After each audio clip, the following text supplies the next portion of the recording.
In the bustling city of Chicago, where buildings seemed to touch the sky and constant traffic was the backdrop to every corner, a 12-year-old boy struggled to survive. His name was Pierre, and he did not have time to be a child like the others. Since his mother had become ill and bedridden, he had taken it upon himself to help support the household. His father, however, was a figure shrouded in mystery and silence. Her mother, when questioned, always looked away, hiding the pain and disappointment that gnawed at her heart. Pierre's father disappeared during pregnancy, leaving behind unfulfilled promises and an unbearable emptiness. Soon the boy had never met him. Before he disappeared, he was a man of many talents and few scruples. He had worked several jobs, but never stayed in any for long. It seemed that he was always looking for something he could never find, a constant restlessness that impelled him to move on, leaving behind a trail of shattered dreams. And also for always trying to get along at the expense of others, this meant that he was constantly sent away and that he was frowned upon by people. When Pierre's mother found out she was pregnant, his father promised that he would be different, that this time he would stay and face responsibility. But as the months progressed and her womb grew, so did his restlessness. The night he left, there was a heated argument. He left slamming the door, saying he would come back when he cooled his head, but never returned. For Pierre, the absence of his father was a painful mystery, a shadow hanging over his life. He often imagined what it would be like to have a father by his side, someone to share the good and bad times, someone to guide him. But these were just fantasies of a boy who had to grow up too early. Pierre's mother, despite everything, never spoke ill of the departed man. Whenever Pierre asked, she would only say that he was a free spirit, unable to be bound by the ordinary responsibilities of life. Maybe it was an attempt to protect Pierre from bitterness, or maybe it was a way to keep alive a small hope that one day he could return and fill the void he had left. Meanwhile, Pierre carried with him the determination to never repeat his father's mistakes. With each passing day, he strove to be the rock his mother needed, working tirelessly to ensure that despite all the difficulties, they never lacked with the essentials. And so, in the midst of the hectic city of Chicago, Pierre moved on, moved by love for his mother and hope for a better future. Pierre's daily routine began early, even before the sun lit up the weather-worn streets. With a small pack of colored bullets inside a makeshift cardboard box, he positioned himself near the city's busiest traffic light. There, among impatient honking cars and hurrying people, Pierre offered his bullets with a shy smile, his lively eyes trying to attract the compassion of passers-by. Pierre's mother, Donna Emma, used to be a strong, hard-working woman, but a mysterious illness 2 years ago had left her frail and dependent. Pierre remembered how she used to smile when she came home after work, but that same look had been replaced by a look of gratitude mixed with sadness, for she knew that her son was sacrificing himself for her. The simple apartment they lived in wasn't big or comfortable, but it was their home. The old and worn furniture told stories of better times, when the family lived with more financial security. Now all that remained were the memories and the daily struggle to survive. Pierre, although young, already knew a lot about the difficulties of life. He had learned to count change, to deal with the indifference of some, and to smile even when the day was hard. But there was something he could not ignore. With each passing day, his mother's health seemed to worsen, and he felt powerless in the face of it. On that sunny morning, Pierre was especially restless. He noticed that his mother had been acting strangely in recent days. She seemed more distant, worried, and there were conversations on the phone that she abruptly interrupted when he approached. Pierre, even at a young age, was perceptive and began to suspect that something was wrong. Despite this, Pierre continued day after day with his tireless routine at Chicago traffic lights. The work was hard and exhausting. Selling small products, cleaning windshields, or simply asking for coins from hurried drivers. The smoke of cars and the constant noise of horns were his daily companions. Each morning, he would get up before the sun rose, put on his shabby clothes, and leave the house, determined to bring some money home. For day after day the situation would begin to tighten, and at that rate, the debts would accumulate to a point where they could even be evicted. Wear and tear was beginning to take its toll. Pierre, only 12 years old, felt deep fatigue, not only physical, but also emotional. The indifferent looks of the drivers, harsh words, and sometimes the lack of any generosity began to weigh on his heart. He began to become bitter and in some way dissatisfied with life, condemning God for the situation he was going through. Even so, Pierre tried to maintain hope. In the few moments of rest, he dreamed of a different future. He imagined himself going to school, learning new things, maybe even playing football with other boys his age. But such moments of reverie were rare, and soon he was pulled back to reality, to the noise and rush of life on the streets. Pierre's greatest motivation was his mother.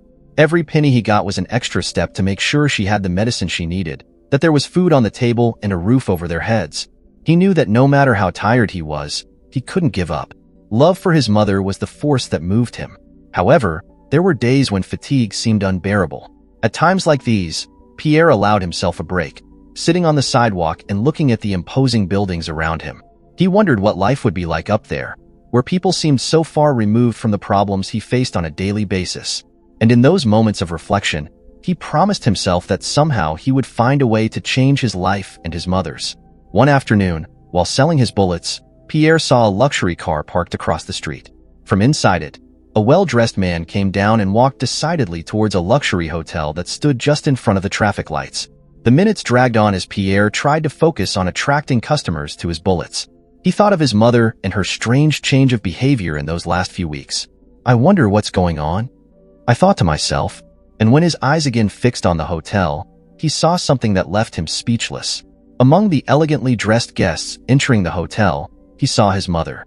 Dona Emma, normally dressed in simple clothes and worn out by the domestic routine, was wearing a chic and elegant dress that he had never seen before. He scratched his eyes incredulously at that. He could only be seeing things, swore to himself. But his eyes did not lie. He recognized her from many meters away.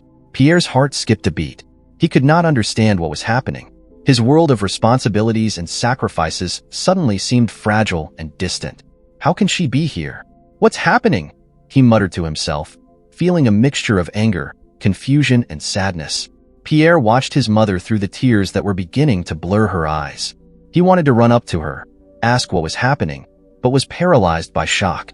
How could it be that his mother, who could barely get out of bed a few days ago, was now in such a luxurious and seemingly happy place?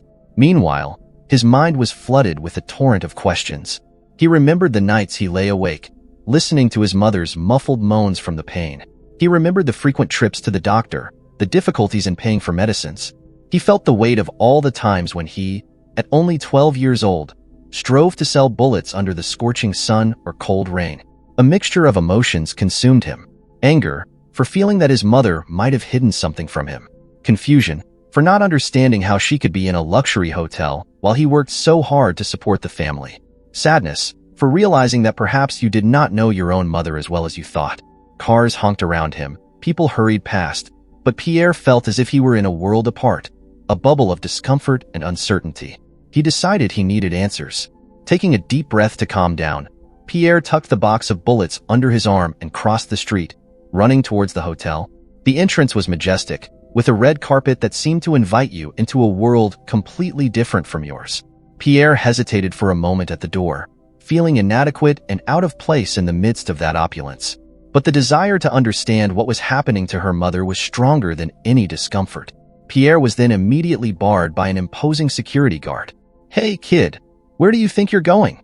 The man's voice was firm and without room for negotiation. "Please, sir, I need to come in," Pierre pleaded, panting. "I saw my mother come in there." The security guard looked at the boy, his clothes shabby and his face marked by fatigue and dirt from the street. It was clear that Pierre did not belong to that place of luxury and comfort. Entry is not allowed without a reservation. And honestly, it doesn't look like you have one. Pierre felt a wave of despair. "Please, sir, it's very important. My mother. She's sick, and I thought I saw her come in here. I just need to check." The security guard frowned, but did not budge. "Look, kid, I understand you're worried, but I can't let you in. This place has rules." Pierre felt tears welling up in his eyes. Frustration and fatigue weighed on him like a relentless tide. "Please just let me see if she's in there. I promise I won't cause any trouble." There was a moment of hesitation in the security guard's gaze. Something in Pierre's desperate determination touched him, but he knew he couldn't break the rules of the hotel. "I'm sorry, kid. "I can't do that. If you need help, there may be another place to look." Discouraged, Pierre turned around, his heart heavy. He knew the sight of his mother in the hotel was unlikely, but the bouncer's rejection only reinforced the invisible barrier between his world and that world of luxury. As he walked back to the street, he tried to convince himself that he needed to continue. It was in this way that he decided to wait in front of the hotel. He did not know how long he would have to wait, but he was willing to wait, because he carried with him the certainty that he had seen his mother in that place.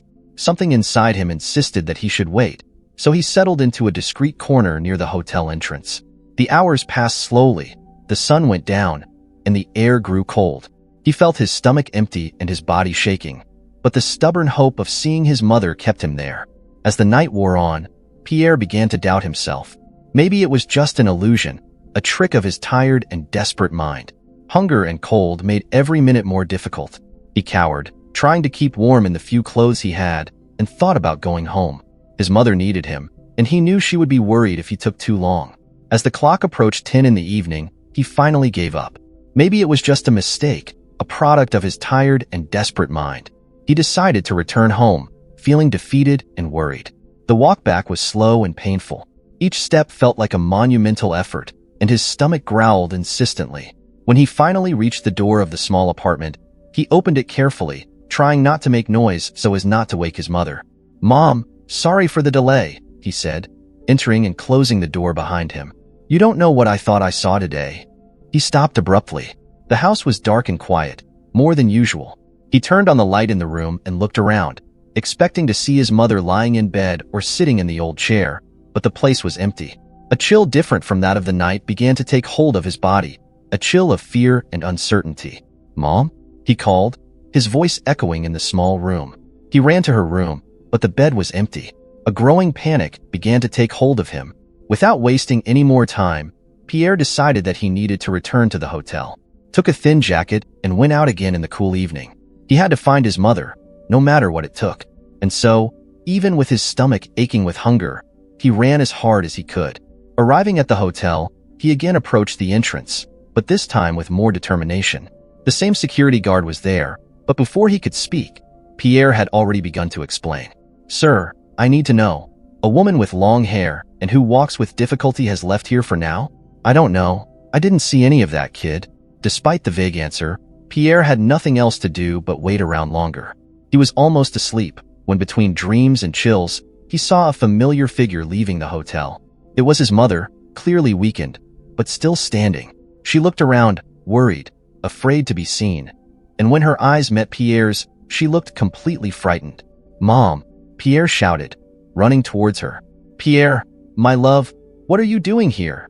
said Dona Emma, with a mixture of surprise and concern in her voice, upon noticing the presence of her son on the threshold of the door. Pierre swallowed hard, trying to find words to express the flood of emotions he felt. "What's going on, Mom?" managed to ask finally, his voice trembling. Dona Emma lowered her eyes for a moment, seeming to search for a suitable explanation. The man next to her looked at Pierre with an expression that mixed curiosity and a slight discomfort. He stood up and headed for the door, casting a significant glance at Dona Emma before leaving the hotel. Pierre looked at his mother, waiting for an answer that could clarify everything. "Pierre, my dear," she began, but her words were interrupted by the hoarse, authoritative voice of the man coming out of the next room. "Emma, we need to talk," he said, in a tone that admitted of no objection. Dona Emma looked at Pierre with an expression of woe. "Me? I need to sort some things out now, Pierre. Can we talk at home later?" she asked, trying to smooth over the situation. Pierre felt a lump form in his throat. He did not want to go home without answers, without understanding what was happening. "No, Mother. I need to know now. How can you be here? What's happening?" he insisted, his eyes fixed on hers, begging for an explanation. Dona Emma seemed to hesitate for a moment, but then took a deep breath and motioned for Pierre to sit down next to her. "Me? I wanted to protect you, Pierre. I didn't want you to know how hard things were for me," she began, her voice choked with emotion. Pierre looked at her, not fully understanding. "Protect? But you? Are you well?" he asked, confused. Dona Emma siga da epli. "Pierre, there are things about me that you don't know. Things from the past that, who have followed me to this day," she said, looking away for a moment before turning to face her son again. Pierre looked at his mother, his eyes still dizzy with confusion and worry. He did not fully understand what she meant by things of the past, but he felt that he was finally about to discover an important part of his mother's life that he had hitherto been unaware of. Dona Emma seemed to choose her words carefully, as if weighing each of them before sharing them with her son. She looked at him with a mixture of sadness and determination, before starting to tell the story she had kept hidden for so long. "Pierre, You know that your father and I were very happy before him. Before he left, she began, her voice choked by painful memory. But what I never told you was about your father's work, what he really did to support our family. Pierre swallowed hard, feeling a lump tighten in his throat. He always imagined his father as a hard-working and honest man who did his best to take care of them. What was he doing, Mom? He asked, his voice weak. Dona Emma stared at the ground for a moment, gathering the courage to continue. Your father, he was not just an ordinary worker. He was engaged in business that they weren't exactly cool, she admitted, her voice almost a whisper. Pierre was shocked. He could not imagine his father involved in something illegal. What do you mean, Mother? What kind of business? He asked, feeling lost. Dona Emma took a deep breath. He was involved with people dangerous. I knew it, but I loved your father, Pierre, and I wanted to believe that he would do everything to protect our family, she confessed, tears beginning to flow down her face. Pierre felt a mixture of anger and compassion for his mother. Anger that I wasn't told about it before, that I was left in the dark for so long, and compassion, because now I could see the weight she was carrying on her own. So what does this have to do with what is happening now? Why are you here? Pierre asked, trying to connect the dots. Mrs. Emma sighed. After your father is gone, I had to make hard choices. I never wanted to involve you in this, Pierre, but the medical expenses, the difficulties, I needed to find a way to keep things going again, she explained, her voice almost a whisper. Even with my body deteriorating, he's the only thing I have left to offer. Pierre looked at his mother in fright, trying to understand it and wondering if what he understood was what it really looked like. So, the man who was here, is he helping you? Is that why you're here? Pierre asked, trying to piece together the pieces of the story. Dona Emma nodded slowly. Yes, Pierre. He is an old client. He offered me help, resources. He promised to take care of us, she confessed, looking at Pierre with eyes full of hope and fear at the same time. I need to get you off the streets. I can't leave him in that situation anymore. Pierre felt a whirlwind of emotions inside him. He wanted to be angry. He wanted to yell at his mother for hiding all this from him and for doing that. But at the same time, he understood that she had done what she thought was best to protect him. Pierre stared at his mother, trying to absorb all the information she had shared. That street suddenly seemed too small to contain the complexity of the emotions he was experiencing. He wanted to scream. He wanted to cry. He wanted to understand everything at once. Then were you hiding all this from me? For how long, Mom? Pierre asked, his voice heavy with pain and disappointment. Dona Emma lowered her head, unable to face the disappointment evident on her son's face. Me. I know I should have told you sooner, Pierre, but I was trying to protect you, protect our family, she said, her words coming out as a guilt-filled whisper. I've done it all my life. Since you were born. Pierre felt a lump form in his throat. He wanted to believe that his mother was acting with good intentions, but he could not ignore the feeling of betrayal that consumed him. Dona Emma looked at Pierre, her eyes filled with tears. I didn't have many options, Pierre. The situation was getting desperate. I didn't want you to suffer more than you were already suffering, she explained, her words filled with anguish. If you had come home, you would have seen my note. I'm back, Mom. I came back, but I didn't see anything, and earlier today I had seen you come in here. I wanted to understand.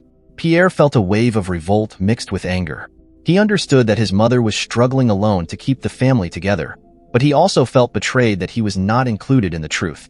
As he struggled with his emotions, he looked around the hotel, realizing how distant his life seemed from that luxurious setting. The designer clothes people wore, the luxury cars parked around, everything was a vivid reminder of the differences between his world and the world his mother was trying to hide from him.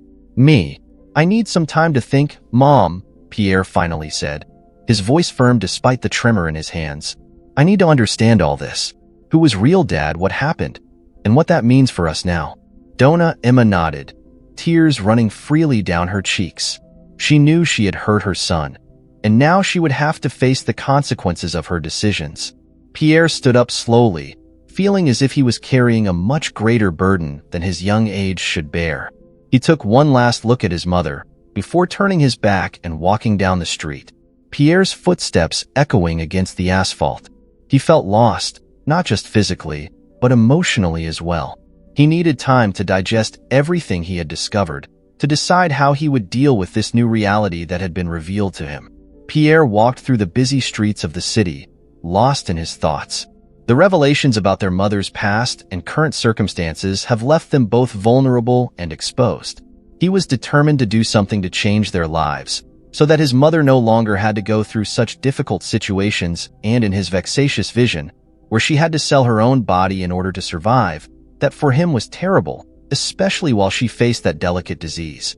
The images of the sincere conversation with his mother continued to echo in his mind. He knew he couldn't just ignore what he discovered. His mother had been brave to reveal the truth, even belatedly, and he now felt a responsibility to act. I can't leave my mother alone in this. She did what she could to keep us together, even when it was hard, Pierre muttered to himself.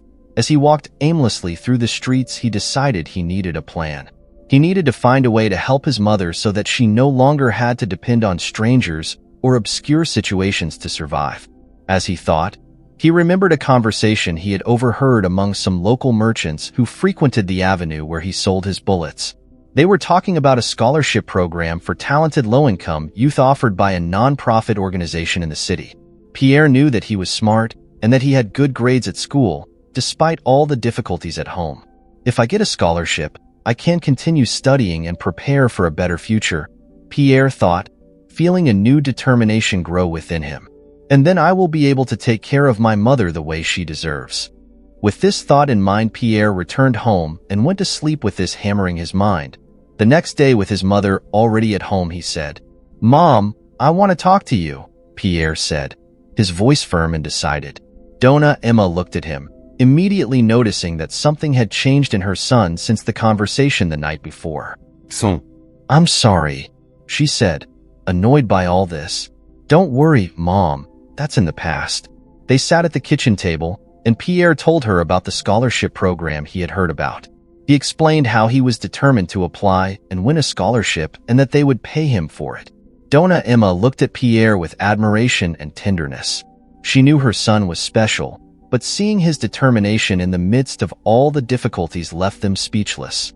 "Pierre, my love, I don't want you to sacrifice yourself for me," she began, her voice choked, "but I know that you are capable of achieving great things.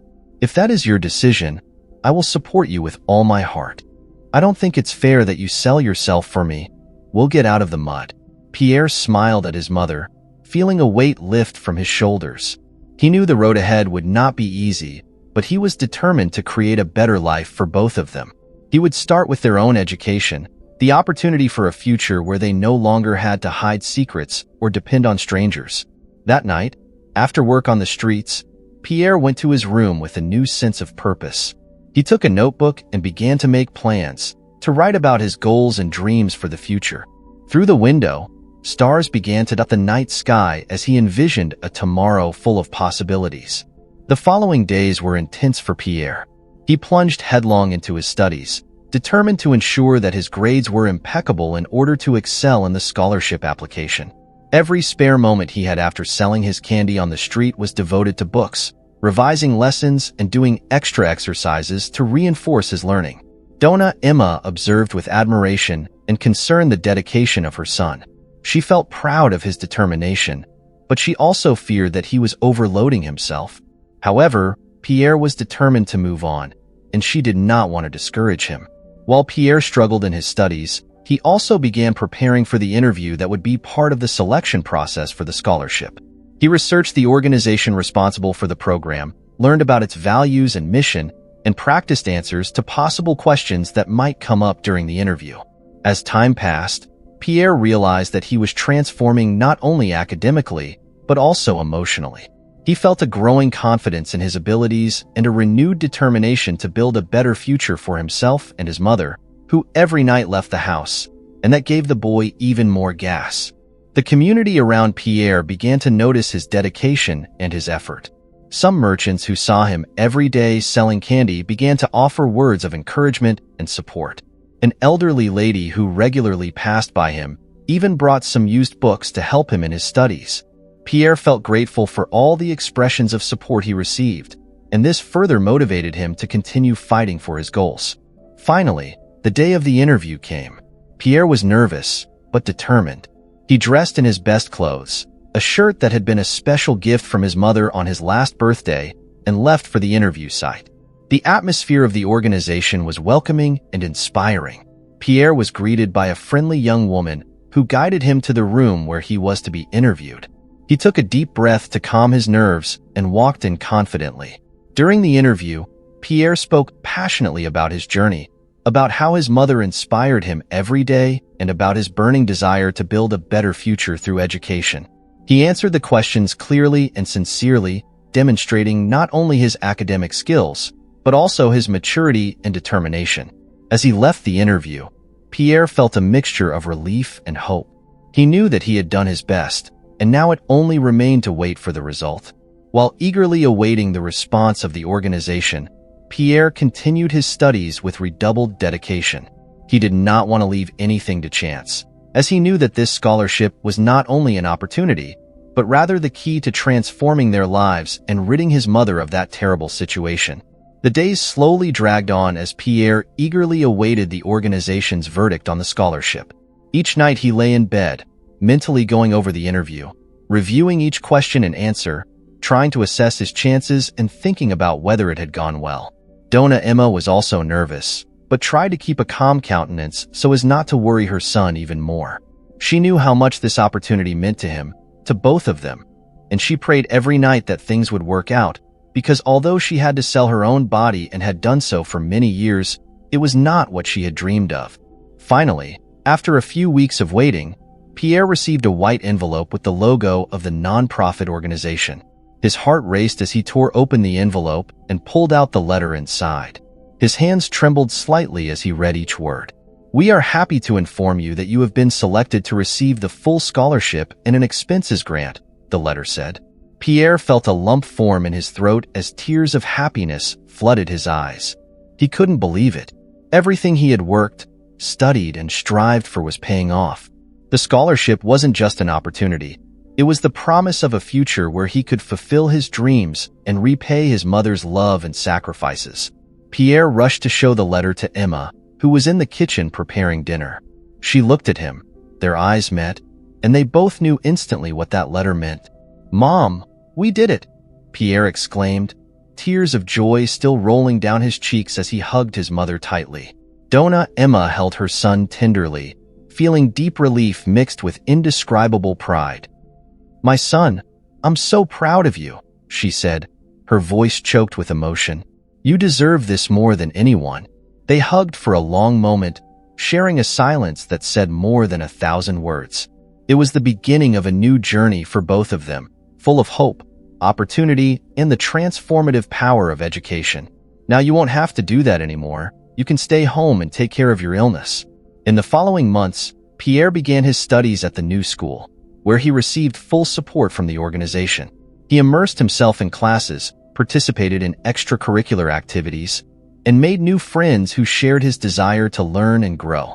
Emma was then able to give up prostitution, and she smiled to see her son so happy and fulfilled, knowing that he was on the right track to build a bright future. Pierre never forgot the lessons he learned from his mother and the difficulties they faced together in the hard times. He became an advocate for education, inspiring other young people in similar situations to pursue their dreams with determination and courage. And so, his mother managed to treat himself, and Pierre at a young age graduated and became a businessman with great local success, never forgetting his roots. Thank you very much to those who have supported the channel financially through the link in the comment pinned. This helps me to bring more and more stories to you. And don't forget to like and also subscribe to continue receiving the new stories.